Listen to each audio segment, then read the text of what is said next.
Hello friends, आज हम आपका पार्ट 4 बाल विकास एवं शिक्षा शास्त्र हम आज महत्वपूर्ण क्वेश्चन देखेंगे। तो फ्रेंड्स, अभी तक जो मैंने वीडियो आपका पार्ट 1 और पार्ट 2 पार्ट 3 अपलोड कर चुका हूँ फ्रेंड्स। जिन्होंने अभी वो वीडियो नहीं देखे पहले वो देख लें फ्रेंड्स, क्योंकि जो भी वेरी इंपॉर्टेंट क्वेश्चन है मैं आप उनको टिक करता जा रहा हूँ फ्रेंड्स, तो उन पर आप ज़्यादा विशेष ध्यान दें। तो आपका जैसे आज का पहला क्वेश्चन है, अधिगम से क्या तात्पर्य है। तो फ्रेंड्स, अधिगम से क्या तात्पर्य है, मानव व्यवहार में होने वाला स्थायी परिवर्तन। मानव व्यवहार में जो परिवर्तन स्थायी हो जाता है, जिसको एक बार हमारे अंदर आ जाता है, वो जिसको हम भूलते नहीं हैं, वो अधिगम कहलाता है। मतलब जो हमने सीख लिया है जिसको हम भूलते नहीं हैं, वो अधिगम कहलाता है। फ्रेंड्स, नेक्स्ट क्वेश्चन है आपका,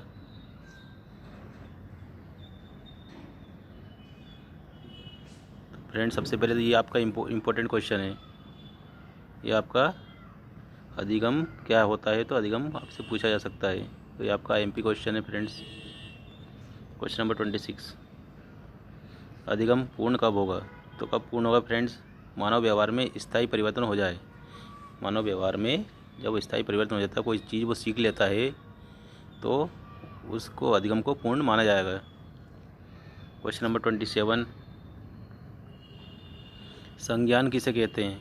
किसी ज्ञान को ग्रहण करना ही संज्ञान कहलाता है। किसी ज्ञान को ग्रहण करना ही संज्ञान कहलाता है।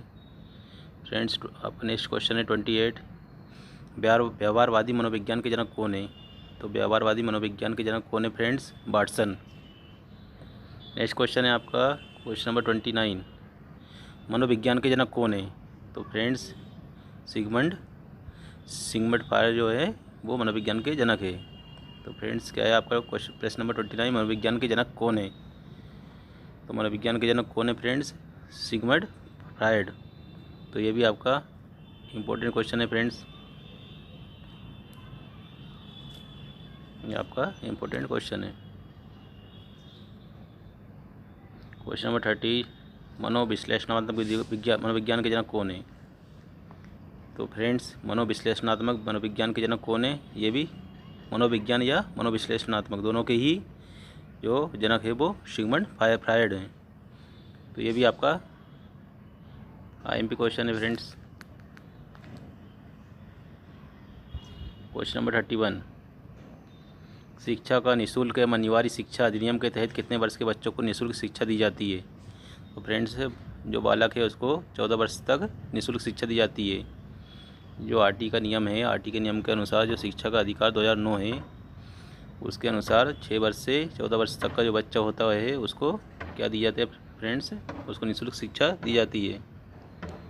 तो आपको ये विशेष याद रखना है फ्रेंड्स, 6 से 14 वर्ष की आयु के बच्चों को शिक्षा का निःशुल्क एवं अनिवार्य शिक्षा अधिनियम के तहत निःशुल्क शिक्षा दी जाती है।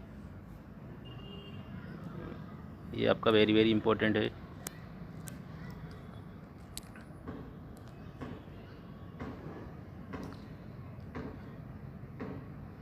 क्वेश्चन नंबर 32 आपका फ्रेंड्स है, शिक्षा के मौलिक अधिकार संविधान के किस अनुच्छेद से लिए गए हैं। तो शिक्षा का जो मौलिक अधिकार है फ्रेंड्स, जो कि सन 2002 में 86 संविधान संशोधन में जोड़ा गया था। क्या जोड़ा गया था फ्रेंड्स, मौलिक अधिकार, शिक्षा का मौलिक अधिकार। तो शिक्षा का मौलिक अधिकार संविधान के किस अनुच्छेद से लिया गया है। जो संविधान है उसके संविधान के किस अनुच्छेद से लिया गया है फ्रेंड्स, तो ये अनुच्छेद 21A या 21A। Friends, very important question है, ये अनुच्छेद आपसे पूछा जा सकता है, इम्पोर्टेंट है, आपको याद रखना है। अनुच्छेद 21A से आपका मौलिक अधिकार, शिक्षा का जो मौलिक अधिकार है वो संविधान से के किस अनुच्छेद से लिया गया है, तो अनुच्छेद 21A से, ये आपको याद रखना है।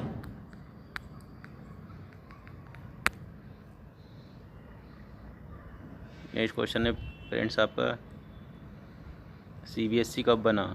तो फ्रेंड्स, जो केंद्रीय बोर्ड सेकेंडरी एजुकेशन है, जो CBSE है, वो 1929 में बना था। नेक्स्ट क्वेश्चन है आपका, एक कक्षा में शिक्षक और छात्र का अनुपात कितना होना चाहिए।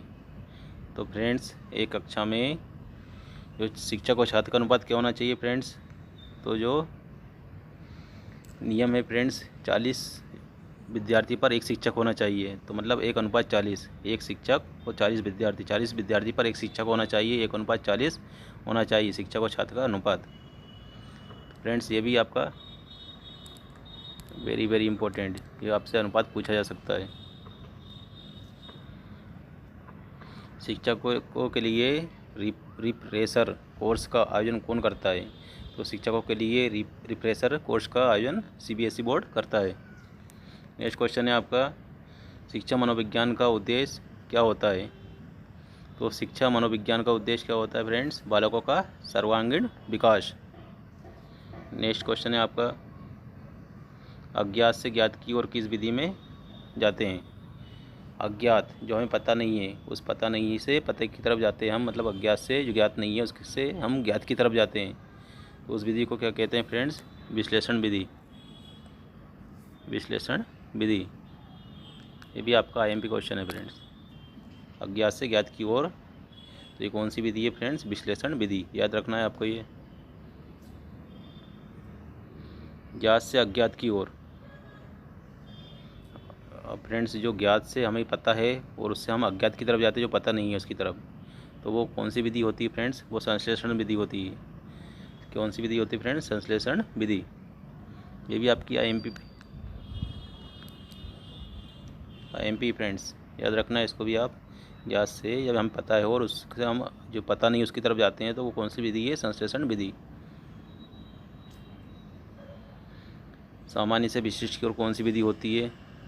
तो फ्रेंड्स जो सामान्य से विशिष्ट की ओर हम जाएंगे तो कौन सी विधि है? वो आगमन विधि। तो आप इसको याद रख सकते हैं, वेरी इंपॉर्टेंट है फ्रेंड्स। सामान्य से विशिष्ट की तरफ जाते हैं तो क्या होता है? आगमन विधि होती है।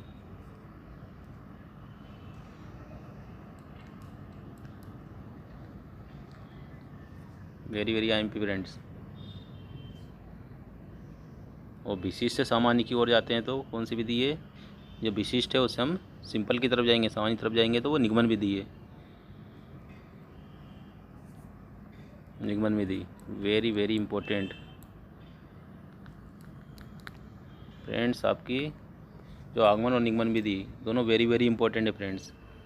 बाकी आपको संश्लेषण और विश्लेषण वाली भी याद रखना है। बाकी ये दोनों आगमन और निगमन ये अच्छे से याद होना चाहिए फ्रेंड्स। आपको वेरी वेरी इंपॉर्टेंट है, आगमन निगमन के बारे में पूछा जा सकता है। नेक्स्ट क्वेश्चन है आपका, पियाजे ने बुद्धि को किसके प्रति समायोजन योग्यता के रूप में परिभाषित किया है? तो पियाजे ने बुद्धि को किसके प्रति समायोजन योग्यता के रूप में परिभाषित किया है फ्रेंड्स? भौतिक एवं सामाजिक पर्यावरण को। नेक्स्ट क्वेश्चन है आपका, किस विद्वान ने नैतिक बुद्धि की अवस्थाओं की अवधारणा प्रस्तुत की है? तो नैतिक वृद्धि की अवस्थाओं की अवधारणा किसने प्रस्तुत की है? कोहलबर्ग ने। नेक्स्ट है आपका, जीन पियाजे के अनुसार कोई बच्चा किस अवस्था में अपने परिवेश की वस्तुओं को पहचानने एवं उनमें विभेद करने लगता है? तो कब करने लगता है फ्रेंड्स? पूर्व संक्रियात्मक अवस्था। पूर्व संक्रियात्मक अवस्था में वो क्या करने लगता है फ्रेंड्स? वस्तुओं को पहचानने और उनमें अंतर करने की क्षमता आ जाती है, उसमें उनमें भिन्नता पहचानना आ जाता है उसके अंदर। फ्रेंड्स ये भी इम्पोर्टेंट है आपका।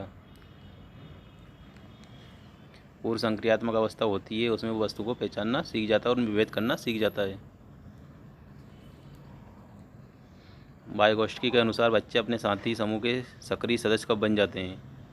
तो जो बच्चे होते हैं वो अपने समूह में सक्रिय कब हो जाते हैं फ्रेंड्स? जब किशोर अवस्था आती है, किशोर अवस्था में वो सक्रिय सदस्य बन जाते हैं फ्रेंड्स। ये भी आईएमपी है आपका।